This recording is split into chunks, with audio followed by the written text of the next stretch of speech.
brain has been activated, and the person is saying, no, no, no, no, no, we're not going to do that, and then induces voluntary control over the masseter and the temporalis muscles in order to prevent jaw movement. And so then now what you have is one set of muscles, the brain telling those muscles to release through the activation of the opening muscles, the person telling those muscles to contract, and then what happens is the joint gets torqued due to the opposing action of simultaneous closing and opening muscles. And so what we do is we train the person to use a lightly closed fist, put it under the chin, apply light back pressure, and to slow the yawn down.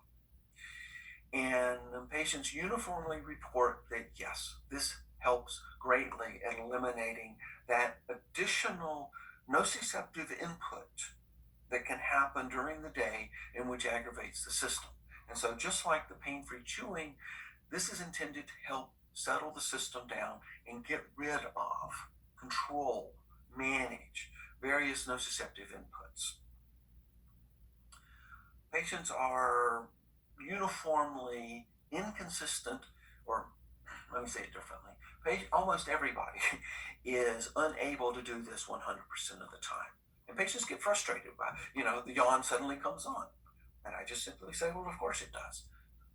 Every yawn that you can catch is just one less nociceptive event. And if you miss the yawn, well, that's how it is. It's, you can't be perfect. And it's, and this is also part of the whole behavioral paradigm. You're trying to manage, and it's about learning, it's about skills acquisition, it's about titrating, it's about reinforcing and praising patients as they develop skills and reminding them that they don't have to be perfect for the skill to be helpful. It's about implementing it and implementing a bunch of things and then doing their best. And it's that magic, that synergism that occurs across all these different skills that gives a person fabulous control over what's happening with their mascatory muscles, their joint, and their pain that makes a profound difference. And then finally, bilateral chewing. People with persistent pain tend to chew in an awkward way in order to avoid or minimize the pain that occurs in one muscle. I show you here the traces on the left-hand side for what unilateral chewing is. And so we simply train people to chew on both sides, which then starts again to equalize the system. Here are just some additional images. It is not unusual for a person with TMD to have had their pain begin with a chronic pulpitis, let's say. They started chewing unilaterally, as shown in the red.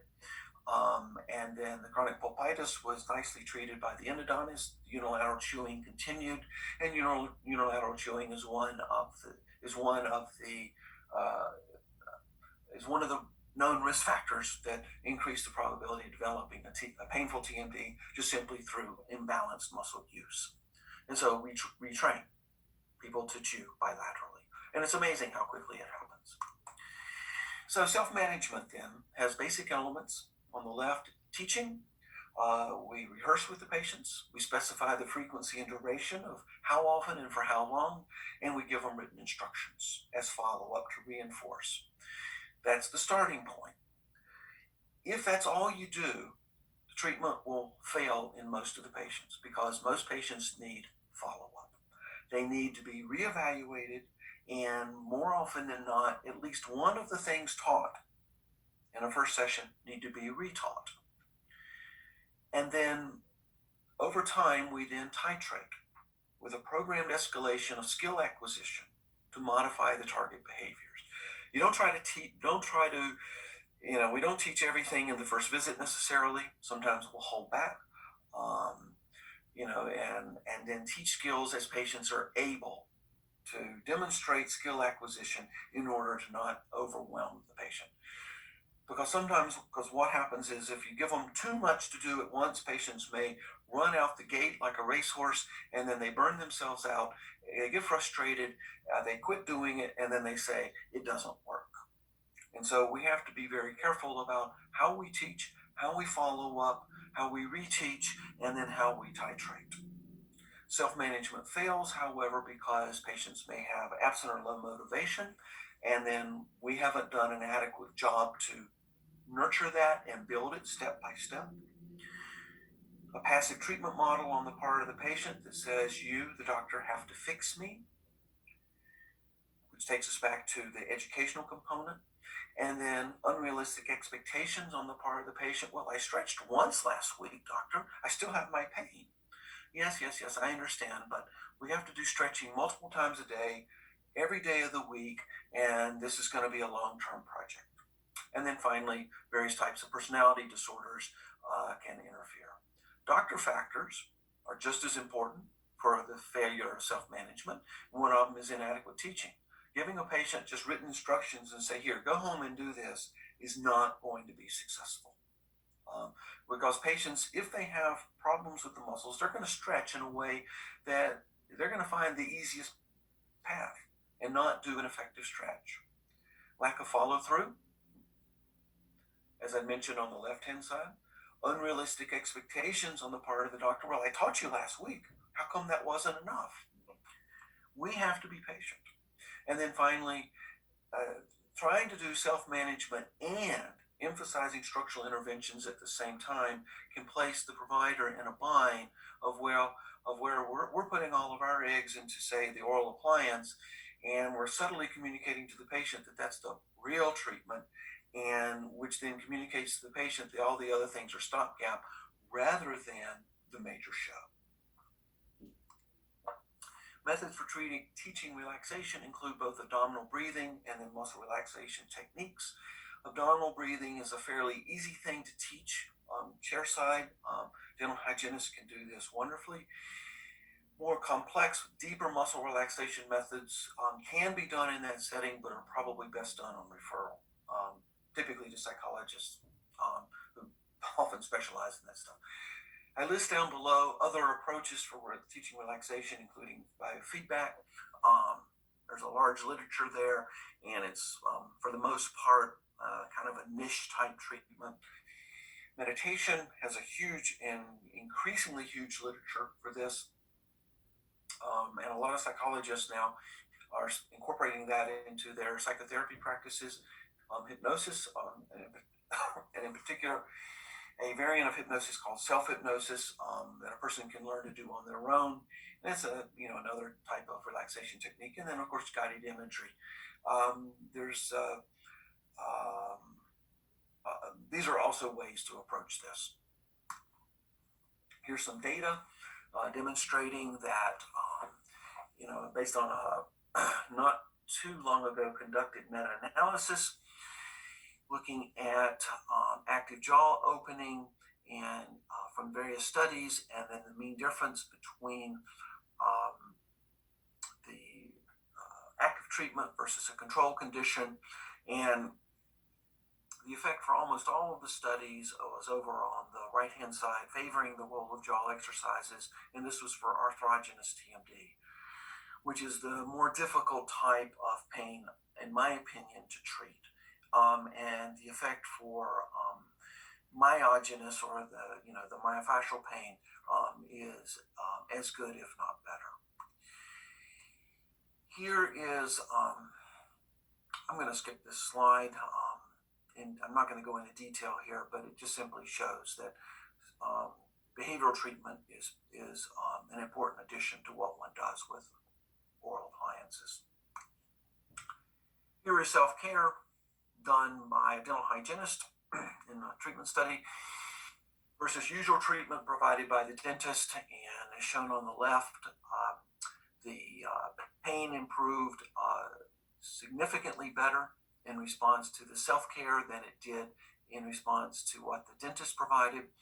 And then over on the right-hand side, a lifestyle interference in terms of what the person, interference by the pain in terms of normal activities, also improved significantly better in the self-care and maintained itself compared to the usual treatment by the dentist. The usual treatment was, analgesic, written instructions, and some type of an oral appliance.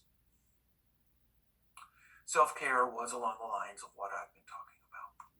And then here we see some additional data showing that opening improves better with self-care, and that the pain that can be experienced in the body from, the provocation that we do clinically through examination also improves steadily and persistently with self-care and doesn't change very much, and in fact worsens long-term from usual care. So in summary, self-care is incredibly powerful if we, the practitioner, make it so. So just to summarize then, the important points here are that to achieve mastery in self-management requires a number of different factors. Discipline on the part of the patient and the provider, the self-monitoring of signs and symptoms by the patient, and being able to increasingly discriminate symptoms that are warning signs versus, that require that they consult someone. Doc, I've got this new sharp pain in my tooth. Yes, we should take a look at your tooth. As opposed to, Doc, every time I stretch, I just still get that same deep, dull ache in my jaw muscles. Well, let's take a look at the stretching and see if we need to modify that in order to make it better and more useful. Decrease the beliefs in the pain that something is broken. And this is a huge one that dentists can inadvertently reinforce. Oh, we need to treat your occlusion. It's wrong. That's the something is broken hypothesis. As opposed to, your occlusion is not ideal, but it's not the problem. They're two very, very different communications. To actively teach new skills and then the supervised practice of those skills, and I cannot emphasize that latter bullet enough. Observing how the patient stretches gives you unbelievable feedback in terms of how they are using their body. It tells the patient that the stretching is a really, really important thing. It's so important that you're going to spend time observing and correcting it. And it gives you a chance to then engage with the patient around how to better do this to make it yet more effective. And the information is all there. It's all there right in front if we look. Development of a self-care plan, which is important for long-term and important for allowing the patient to become independent of healthcare professionals, which then allows the patient to decide, yes, I know that eating almonds is, that if I eat too many, it's painful, but you know what? I really, really love almonds. This is an actual patient quote from years ago.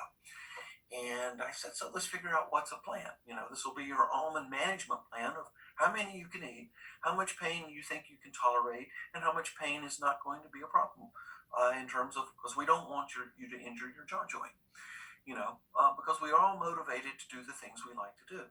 And then finally, a maintenance and relapse prevention plan for if you develop problems in the future and find that you're having trouble re-implementing the self-care plan, come back and see me. And we'll talk about how to re-implement, and so forth.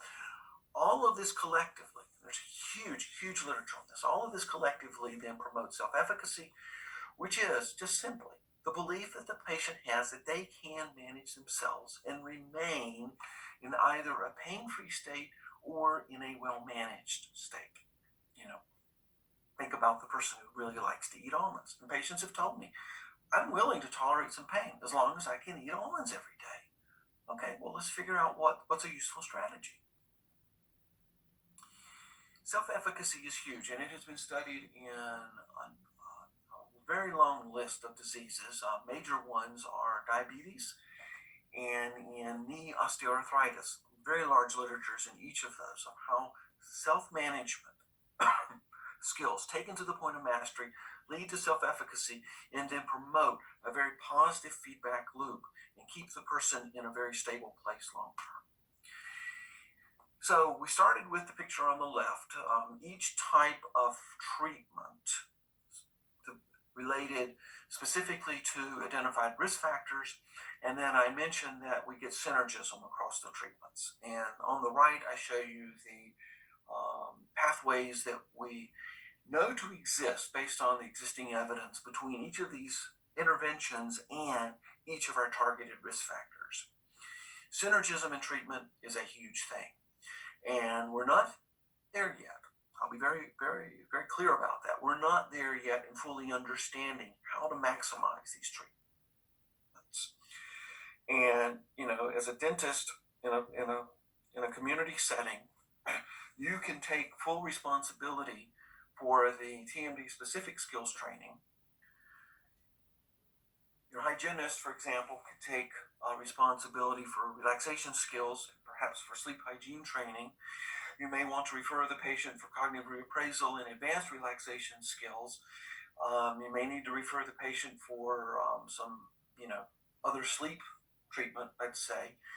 But if you understand how all these things are supposed to be working together, you can help promote their active engagement and their active synergism. So this slide is just simply an illustration. This is not for you to study, but just simply to recognize that people have thought about this kind of stuff for a great many years. This image goes back to 1990. And this is the center of this is the pain onion, where we describe the levels of processing from peripheral nociception and tissue damage up through pain behavior, and then finally to the substance of the slide itself, the social and external environment, and how each of those can be identified with specific therapies targeting different levels of this whole overall experience within the biopsychosocial illness model of the person who has chronic pain. But let's take this concept and then adapt it to what we were just talking about. Is for identified treatment or intervention areas, identifying 4 identified risk factors for acute and chronic TMD pain. And it maps out pretty nicely. Each of the treatments that we've talked about, one in very great detail, TMD specific training, notice that it shows up at 3 different levels in this processing model, from the periphery to the social and external environment. Each of those levels is targeted by at least 2 of the identified interventions for those risk factors. And so I think we're moving in the right direction toward integrated treatment, comprehensive treatment. And certainly, as we published last year through the National Academy of Medicine, the literature points to the fact that that type of treatment should now be regarded as the standard of care. I'm going to skip this slide because I'm interested in managing my time well with you today, because I want this to be a shorter talk rather than a longer talk. Just simply to allow the main point of that behavioral management is powerful, to hopefully sink in more and not dilute that by too much extraneous stuff in the slides. So where do you start? Well, each of the Axis 2 measurement domains is attached to different areas. I show them schematically here with the patient who comes in, says, my face hurts. The big circle up here is the brain. And so these are the major areas that we're getting at, which is the jaw and its function and oral parafunctional behaviors. Pain as located both identified in the body and as mediated by central processing. And then the other measures of physical symptoms, mood, anxiety, and pain-related disability. One of the most powerful tools that we can use clinically is a symptom and behavior log. This is just one example. We ask the person to do it multiple times a day of whatever the target areas are, rating the intensity from 0 to, say, 10. And then reviewing that after, say, a 2-week recording period, which then helps to better identify anything that is ambiguous to either you or the patient at the initial evaluation. This is a very, very powerful tool. Second thing is how to judge if a person is at risk. And we're not going to take a break here because I'm going to finish in about the next 10 minutes, if that's okay with you. I hope that it is. Good. Dr. Gonzalez nods yes. She is she gave the official vote for all of you. Thank you, Dr. Gonzalez. A person is at risk for substantial disability and dysfunction if there's a cluster of a few very salient factors or a group of several less important factors that combine cumulatively.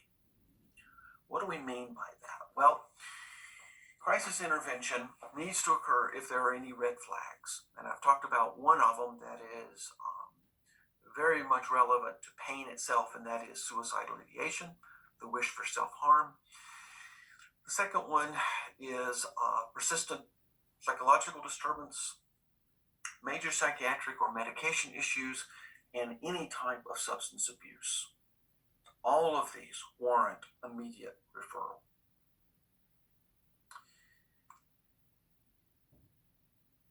For less immediate referral, but rather for allied adjunctive help with you in the treatment of a person's TMD, would be any of the items on this list, and that would be multiple pain disorders, psychosocial dysfunction, positive biobehavioral screening, and we talked about all of these last week, the identification of multiple stressors. And that's a very easy thing to get at in a patient history, and I just ask very directly, how does stress affect your pain? Well, doc, stress is one of my doc, pain is my major stressor. And we talk about that and how the person experiences the stress, and then asking what else is a major stressor for you. Oh, well, in addition to the pain, and maybe they start to list like 5 things. And then you have to decide, are these transient stressors that are going to essentially respond on their own? They're self-limited, in other words. Or are these long-term enduring stressors? The latter will be an indication for referral. Complex treatment history with failures. What other treatments have you had? What has happened? How did you stick with those treatments? Oh, well, for each one, I tried acupuncture 1 treatment, tried physical therapy 1 treatment, I tried stretching of my jaw for a day, and so poor treatment compliance. You may need help in managing this patient because they don't want to stick to it. And then over-reliance or belief in physical treatments. I had a patient years ago who came to me, had been treated by a well-meaning dentist for many years who had created a very interesting splint design. And this was like a 20-year treatment relationship. The dentist had died, the appliance had broken, and the patient was looking for a new appliance of exactly the same sort. And it was not an appliance design that I like to use because it did not cover and protect all the teeth. And the patient completely rejected me because she was convinced that that was the only type of physical treatment and that any behavioral treatment was irrelevant, etc. Well, this was an iatrogenically, a doctor-induced chronic pain problem by perpetuating the belief that that particular oral appliance was the only thing that was going to work for that patient. And from taking the patient history, it clearly didn't. She had tons of symptoms, but she was happy. So where do you go with that? Anyway, how do you refer? Well, the first one and the most critical is good rapport. You have to establish a relationship with the patient, which means then that you have to titrate discussions of referral as a patient can understand. And in asking about stressors, a patient may give you a list of things and may say to you, I know I need help with this. Well, that's your opening. Or the patient may say, yeah, I've been managing these on my own over the years. I think I'm doing a good job. It may take time for the patient to recognize that maybe they're not doing such a good job and that help is an appropriate decision. With that good rapport, with the idea of referral, emphasizing explicitly that the patient's pain is real, that their disorder, falls into the categories of what we know about disorders to the body, and that you are not going to abandon them. This is listed down below, but it's tied in with the emphasis with the patient that their pain is real, and that referral to a mental health practitioner does not mean that the pain is not real, but rather it's about acquiring additional skills for managing the pain. Emphasizing that complex problems, multidimensional problems, require complex treatment, which may well be multidisciplinary, is a very logical step that most patients can grasp, I think, quite easily. Discussing the possibility of referral early is critical. And so at the very beginning, we may want to discuss bringing in other healthcare practitioners, as we move forward with treatment.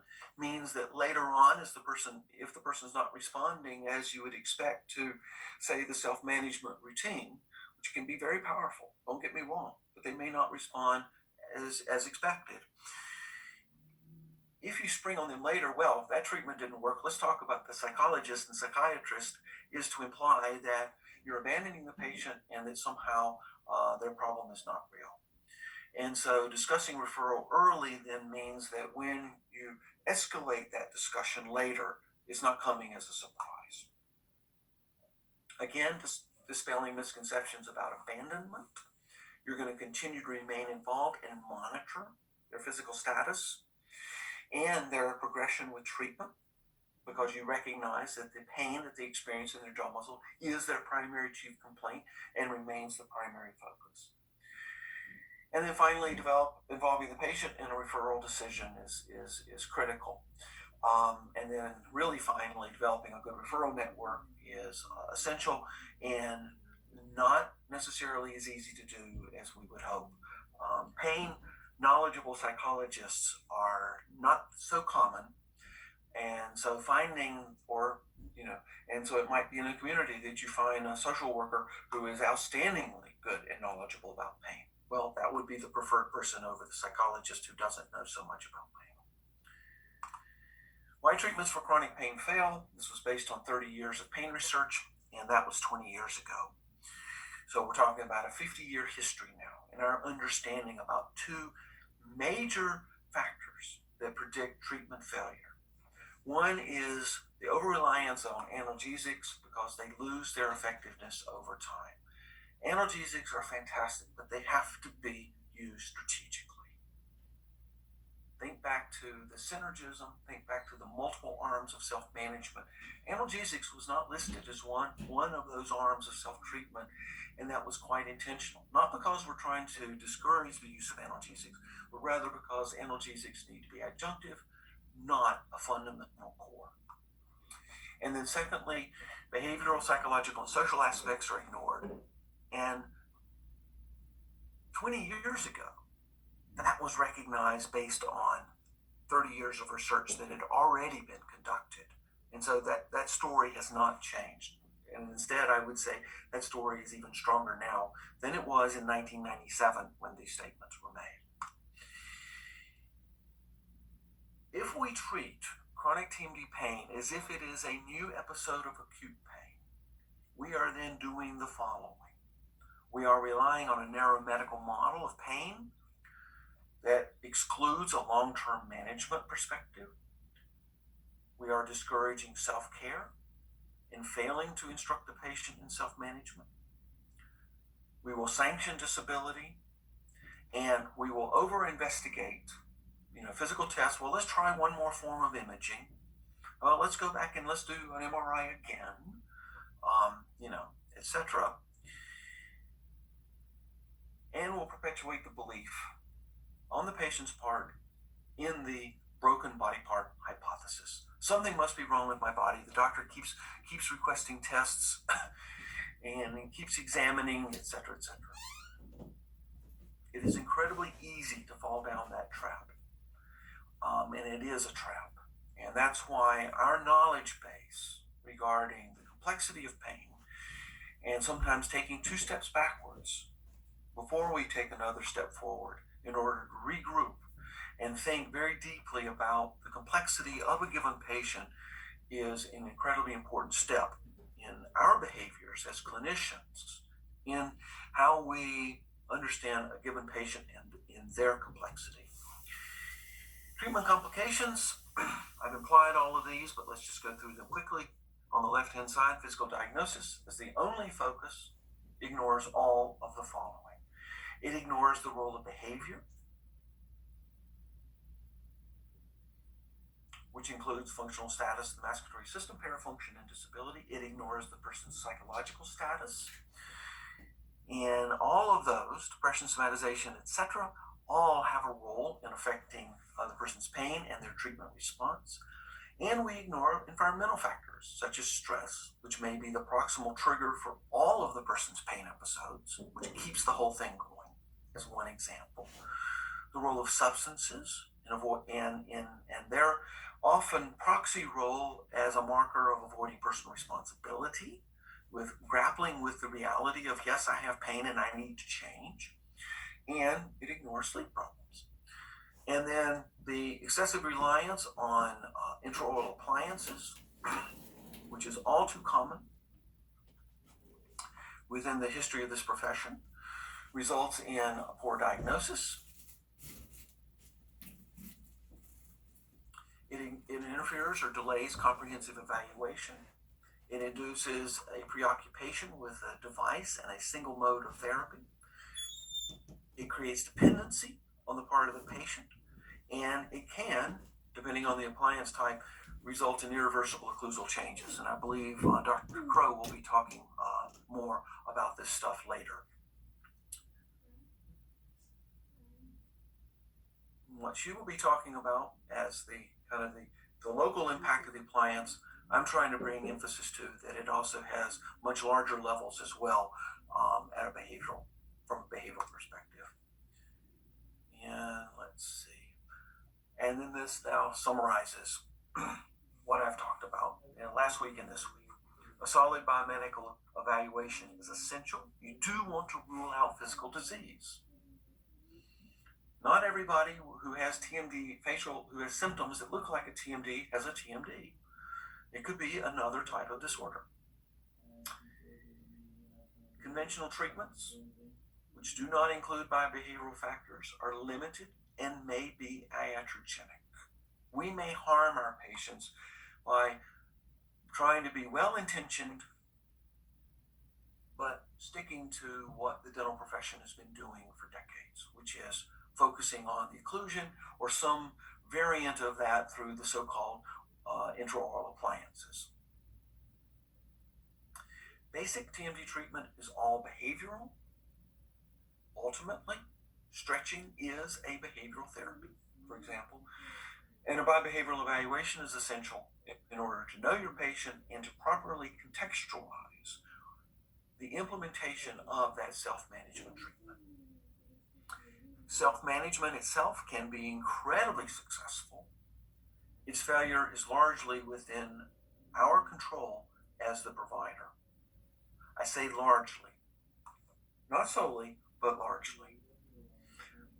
Multiple biobehavioral treatment options exist, and what we should be looking at is their strategic implementation and then having synergistic expectations when it is done well, and having that as our goal for how we are trying to help this patient move through time. And then finally, preventing chronicity is critical.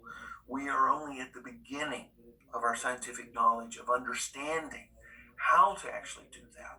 But we do know that treating pain early and well is by far the best strategy toward preventing chronicity. And with that, I believe that this is done. That should be the end of the slides that were distributed on UB Learns, and I will stop here. I'll keep the screen share on in case there's anything that Dr. Gonzalez wants to raise as a question. Full stop. I first want to say thank you so much. Wonderful presentation as always. I'm checking the chat and I don't see any questions from the class. But I don't know if Dr. Crow or Dr. Kattouf have any comments or any questions. No, I will bring up some comments and reinforce many of the things that Dr. Orbach talked about when I do talk about splints and occlusal appliances and occlusion. So I'm glad to hear that and be able to reiterate some of that. I was trying to give you a supercharger for your rocket. Thank you.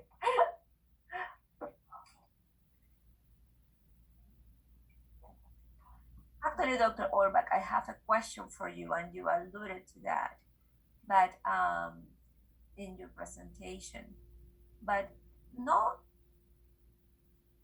that often now, but in the past, we have, members of the classes asking us, well, is that psychogenic pain? And they use that term maybe because they are exposed to that term in other courses. And it seems to me that, maybe in other classes, there is a lot of focus on structure.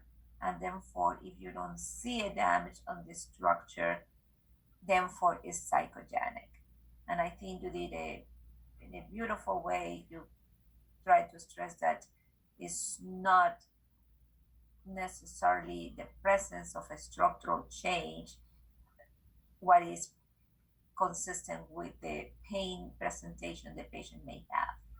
But based on that comment, could you comment even more about it? And when somebody comes and said, it must be psychogenic pain because we don't find something going on. Yes, great question. So each spring semester, Dr. McCullough and I co-teach a graduate course, the physiology of pain.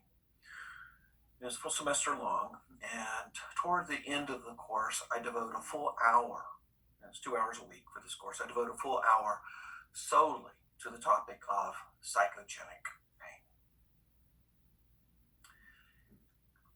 Because the term is out there, the concept is out there, and the term itself warrants full exploration, with the bottom line in this graduate course, which is where I start in this 1 hour dive into what is ultimately a swamp.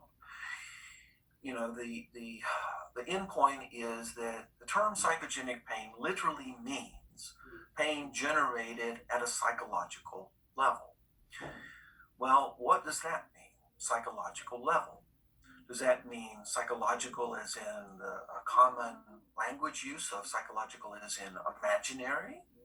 Or does it mean psychological as in the sense of a language that we use for describing what the brain actually does? So when a person feels depressed, is that an imaginary mood state? And the person is only fooling themselves that they feel depressed?